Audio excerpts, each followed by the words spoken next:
After nearly 6 years of World War II, Nazi Germany collapses beneath the combined pressure of Soviet and Western Allied offensives.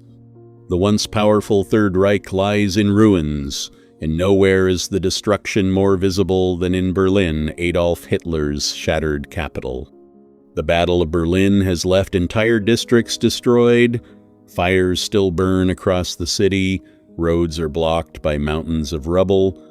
Millions of civilians remain trapped among collapsed buildings, broken infrastructure, and shortages of food, water, and electricity. But even before the fighting ends, another struggle is already beginning. The victorious Allies, the Soviet Union, the United States, Britain, and France must now decide what will happen to Germany. During wartime conferences at Tehran, Yalta, and later Potsdam, Allied leaders agree that Germany will be occupied and divided into zones controlled by the four powers. Berlin presents a unique problem.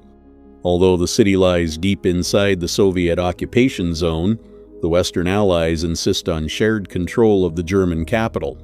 Soviet leader Joseph Stalin reluctantly accepts the arrangement, though mistrust between the Allies is already growing rapidly. The plan is finalized. The Soviets will control eastern Berlin. The Americans will occupy the southwest. The British will take the western districts. The French will administer the northwest. At first, the division is intended to be temporary, a practical arrangement for governing a defeated Germany. But beneath the surface, tensions are rising. The Soviet Union wants security and influence over Eastern Europe after suffering catastrophic losses during the war. Meanwhile, the Western Allies fear the spread of Soviet communism across the continent. Berlin now sits directly between these competing visions for the future of Europe. In the streets of Berlin, civilians watch foreign soldiers patrol their neighborhoods while surviving on ration cards and black market trade. For many Germans, survival itself has become the priority.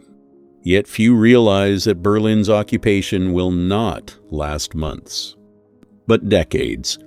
The city that once symbolized Nazi power is about to become the center of a new global conflict, the Cold War. The Allies had defeated a common enemy, but now they were beginning to distrust each other. Berlin is no longer a battlefield between Germany and the Allies. Instead, it is becoming a city divided by ideology. At first, the occupation appears cooperative. The four Allied powers jointly administer Berlin through the Allied Control Council, while Germany itself is split into separate occupation zones. But beneath official meetings and agreements, tensions are rapidly growing. The Soviet Union emerges from the war devastated but determined never to face another invasion from the West. Soviet leader Joseph Stalin wants friendly communist governments across Eastern Europe to act as a buffer against future attacks. The Western Allies, especially the United States and Britain, increasingly fear Soviet expansion. Berlin becomes the first place where these tensions collide directly. Conditions inside the city remain catastrophic. Much of Berlin has no running water or reliable electricity. Food shortages are severe, and many civilians survive through barter trade, exchanging valuables like watches, jewelry, clothing, or cigarettes for bread and potatoes. Entire families live inside basements and ruined apartments, exposed to cold, disease, and hunger. Meanwhile, political differences between East and West become increasingly visible.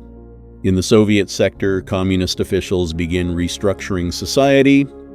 Industries are seized, political opponents are removed, newspapers and radio stations fall under Soviet supervision. The Soviets also dismantle factories and transport equipment eastward as war reparations. In the Western sectors, American and British authorities gradually promote democratic political parties and economic recovery programs. Berliners now begin experiencing two completely different systems inside one city. Distrust deepens further as the wartime alliance collapses across Europe. By 1946, former British Prime Minister Winston Churchill warns that an Iron Curtain is descending across the continent. Berlin stands directly on that invisible line. Inside the occupied city, spies, informants, propaganda campaigns, and political intimidation become increasingly common. Every decision, food distribution, policing, transport, even school systems, becomes part of a growing struggle for influence. To many observers, it is becoming clear that Berlin is no longer simply occupied, it is being pulled apart, and soon the division of the city will trigger the first major crisis of the Cold War. By 1948, tensions between the Soviet Union and the Western Allies have reached a breaking point.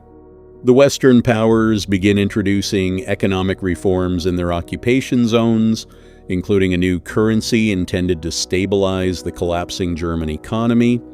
Soviet authorities view the move as a direct threat to their control over East Germany and Berlin. Then, on the 24th of June 1948, the Soviet Union makes its move. All railways, highways, and canals leading into West Berlin are blocked. Electricity supplies are cut. Food shipments stop. Fuel deliveries disappear. More than 2 million civilians inside West Berlin suddenly find themselves isolated deep inside Soviet-controlled territory. The Berlin Blockade has begun. Soviet leader Joseph Stalin believes the Western Allies will abandon the city rather than risk another war. Instead, they choose a different response. The United States and Britain launch one of the largest supply operations in history, the Berlin Airlift. Day and night, cargo aircraft fly into West Berlin carrying food, coal, medicine, fuel, machinery. Planes land every few minutes. At the height of the operation, Allied aircraft deliver thousands of tons of supplies daily just to keep the city alive. For many Berliners, survival now depends entirely on the sky. Children gather near airports to watch incoming planes, while pilots sometimes drop candy attached to small parachutes, earning them the nickname Candy Bombers. The blockade ultimately fails.